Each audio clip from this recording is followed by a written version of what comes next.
claiming themselves like they're the part of the ummah. Blaming themselves? I mean, they are saying like We are part, yes.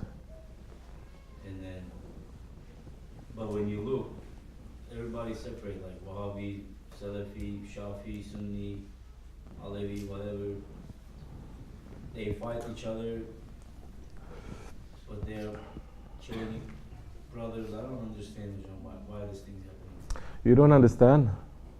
I mean, I understand, but I can't go to the final. Like,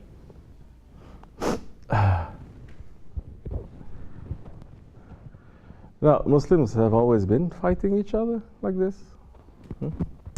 They have. They have been split up and they was fighting each other. We stopped becoming an ummah.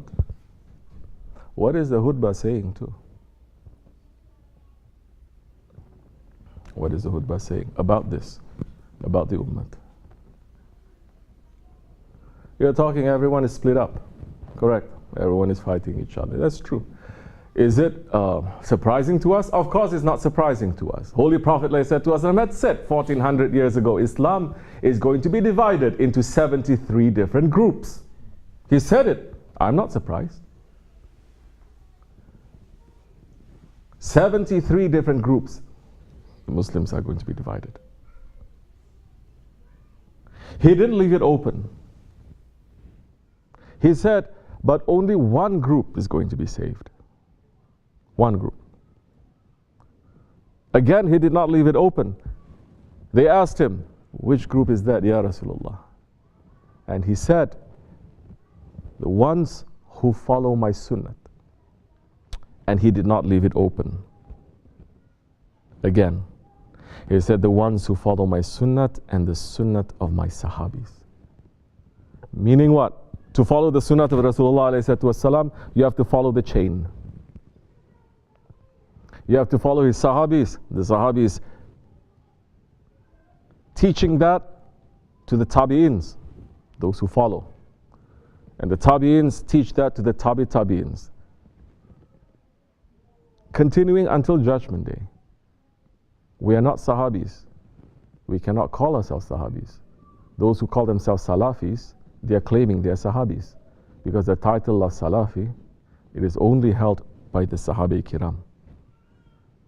At least if they say we are tabi'in or tabi'in, we say, okay, technically you are right because you are the ones who follow the ones who follow. So anyway, when did this disruption happen? Prophet ﷺ had said 1400 years ago, he had said everything. Everything that is going to happen, he had said, until Judgment Day. And he had said it wasn't a private gathering. He said it to a very large group of people, and he spoke. He spoke and he spoke and he spoke through the entire day. And the Sahabis, they're saying, those of us who remember, we remember. Those who forgot, they forgot. And he said he did not leave anything hidden until Judgment Day. So this is that secret knowledge that is not given to anyone. But those ones who have that knowledge, and they will do something about it, not just having that knowledge and just sitting or fighting on the internet with each other. Oh, I have knowledge, I have secret. You don't have secret. They're doing something. What are they supposed to do? Is it to condemn people? Is it to pronounce takfir on people? Or to make fitna with people? Or to go around and just to find faults with people? These days people are doing that. Muslims are doing that. They visit each other and they're just looking with crooked eyes. They're only seeing all the wrong things. It's happening? Of course, it's happening amongst us. That is hypocrisy. That is wrong. You see something wrong, there's a reason why Allah is showing that. You're seeing something wrong, maybe that is showing something from you. Oh, we forgot spirituality all of a sudden, huh? This is a spiritual value of it, isn't it? People are judging. Oh, if we have Muslims judging, Sufis judging, what do you expect the whole world to do? It's finished. But how did this happen? How did this break up and people starting fighting with each other, killing each other? How did it happen? Did it happen 500 years ago? No. Did it happen 300 years ago? Did it happen 100 years ago? Not even 100 years ago. 1923, the office of the Khilafat was abolished. Who is the Sultan? Goodbye saying, who is the Sultan? He is a shadow of Allah on earth. Holy Prophet ﷺ is saying, the ones who hate the Sultan, Allah hates him. Are we understanding how heavy these words are? Yet as the majority of the Muslims, you want a Sultan? What Sultan? We want President. We want Arab Spring. What Sultan? You want us to bring us back? Yeah, back to that peace. Back to that ummah. Back to that civilization. Not forward to this barbarism. So there's no more sword. The sword, it is sheathed. It is not taken out. That's what Hazrat Umar used to do. Before he gave the khutbah, he used to take out the sword and put it and says, you better listen to me now. Who was he doing this to? Unbelievers? He was doing it to the Sahabis. You understand? Who was sitting there? Hazrat Osman was sitting there. Hazrat Ali was sitting there. Hazrat Abu Hurairah was sitting there. The Sahabis, he was saying, you better listen to me now. That is a Sultan. That is the sword of Allah. And he's the shadow of Allah. Then that time you can keep people. Whenever there is confusion, it can be stopped. Some confusion, it can be stopped. I'm not saying we are romanticizing 1300 years. No, there's so many other things that happened that were wrong. They burned the Kaaba. Yazid burned the Kaaba.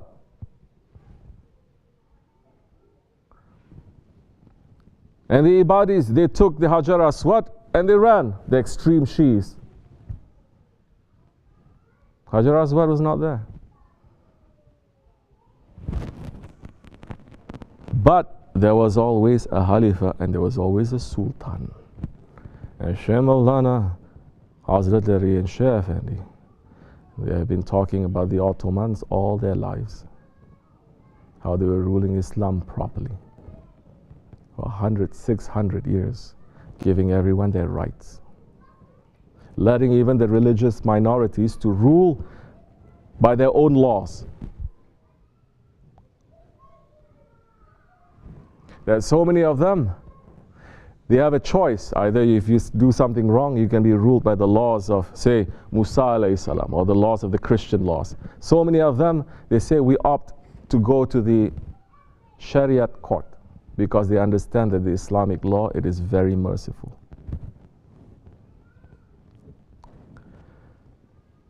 So why we start all this fighting? Because the Khilafat was removed. Then what happened? Then Muslims, instead of trying to bring the Khilafat back, they allied themselves with the tyrants, yes, who removed the Khilafat. That continued up to today.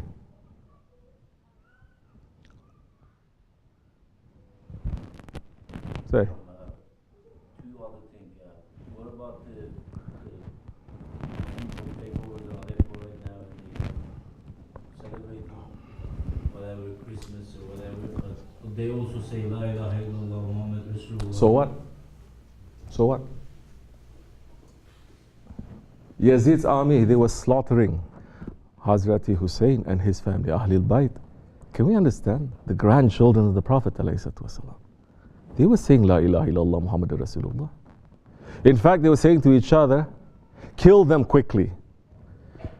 Otherwise, we're going to miss Zuhur. So what? In fact, how many times we've heard this?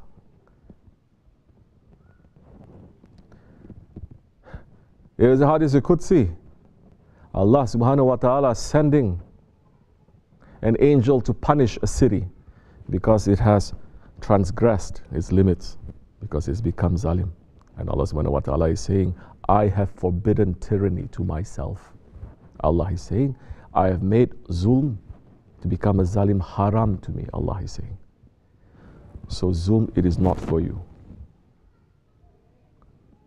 Allah was going to send punishment through this angel of this city. saying they have passed their limits, punish all of them. And the angel saying, it is known to you, Ya Rabbi, there is one man there, and he is worshipping you day and night. He is a believer. He makes zikr, he makes namaz, he reads the Quran, he does everything. And Allah subhanahu wa ta'ala in his knowledge is saying, for that one, punish him 10 times more. Oh, why? Because he did not stand up for haqq. Because he decided to just let the whole city do whatever that they want.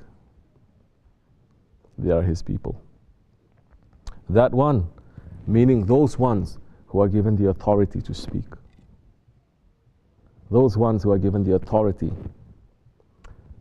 to say what is haqq and what is batil. Not that authority is not given to everyone. But at least, Holy Prophet ﷺ is saying what? You see something wrong, correct it with your hands. If you cannot correct it with your hands, correct it with your tongue. If you cannot correct it inside your heart with your heart, but know that is the lowest level of faith. That is the lowest level of faith. Nowadays, we cannot even have any thinking in our heart about so many things that are wrong, correct? We say, gays, they are wrong. You cannot think that is wrong. Brother, please don't judge them. We're not judging. It's a good person. That action is wrong. So many other things. Say, don't judge. Meaning we cannot even think it now. So where is our faith? So they're saying, La ilaha illallah Muhammad Rasulullah. So what? That's exactly what Hazrat Abu Bakr Siddiq did. That's how we need to know our religion. Whereas it ties up with spirituality and everything it ties up. Because this has to do with understanding what are the tricks and the traps of Dajjal. This is a fitna box here. This, correct? How are we using this? That's important to know.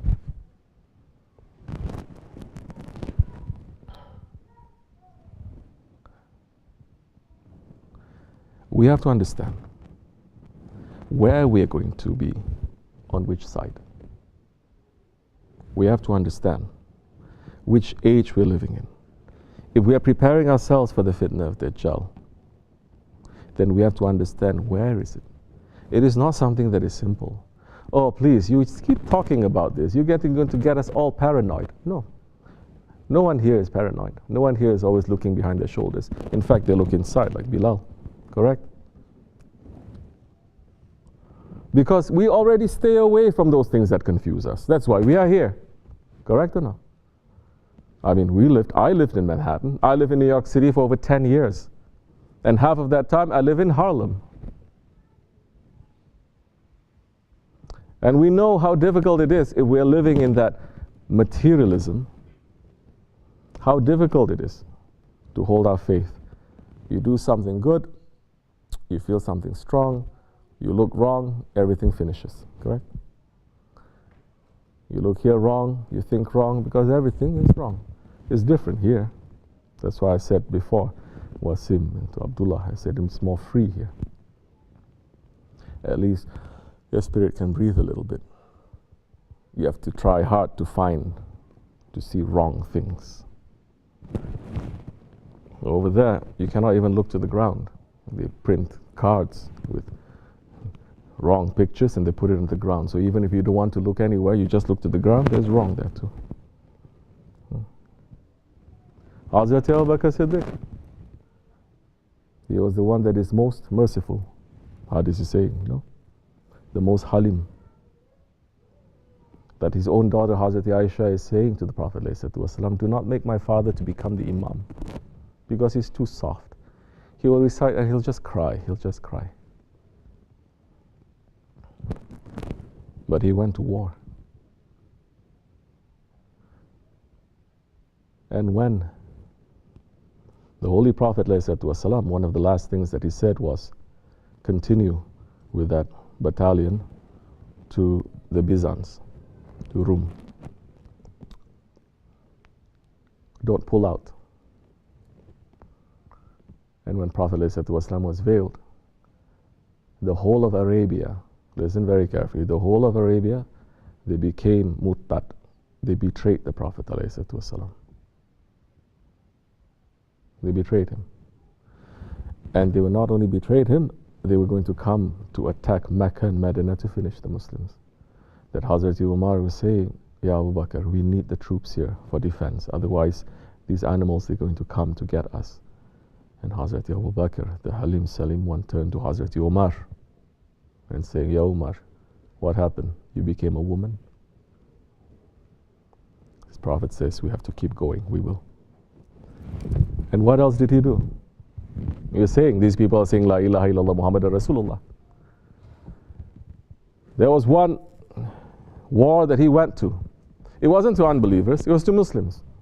That these days, subhanallah, you're going to see majority of Muslims say, brother, please don't fight, brother. Muslim and Muslim fighting is no good, brother. We should talk it over. We should be. Are they going to pronounce takfir on the Sahaba Kiram if they understand what the Sahaba Kiram went through and what they had to go through? He went to war with a group of Muslims and he said to his troops, he said, today we're going to war against our own brothers. They say La ilaha illallah, we say La ilaha illallah. They pray 5 times a day, we pray 5 times a day. We give zakat, they give zakat. That was the cause. Because that group of people, they say we're not going to give zakat. We do everything else, but we're not going to give zakat to Hazrat Abu Bakr Siddiq. And Hazrat Abu Bakr Siddiq is saying, we are going to war with them. They look exactly like you, they pray like you, they fast like you, they go to the Hajj like you. When they are fighting, they are going to say, Ya Allah. And it says, but when we fight them, we are going to say, Ya Muhammad. This is not a story. This is real. And the time that is going to come with Mahdi alayhi salam. Mahdi alayhi salam is going to carry that furqan, that Saif al-Furqan, that sort of separation, that sort of truth that is going to separate. For what reason? Holy Prophet ﷺ is saying, if you're holding a newborn child and Mahdi alayhi salam takes the takbir, drop your child. Meaning whatever that we love, whatever that we are attached to, if it is going to be a hindrance between us and Mahdi alayhi salam, he says drop it. If we're not learning it now, the time is going to come where we're going to, because of our own, so much mercy that we have, mercy, not real mercy. We think that we have more mercy than Hazrat Abu Bakr Siddiq, more mercy than Prophet ﷺ, more mercy than Allah. We are going to be amongst the tyrants because of that. And we're going to lose a lot. If we don't know now, if we're not sure about what is right and what is wrong. That is one of the fitna of Dajjal, to say there's no right and wrong, there's no black and white, everything is gray, everything is acceptable, everything is okay. It is not. This is not what our sheikhs are teaching us. Understand? So many groups, they're all saying that. Doesn't matter. People can say it. But those ones who are sincerely saying it, they're not going to do. They're going to say, then they're going to do what they say. Yeah. One more question. There.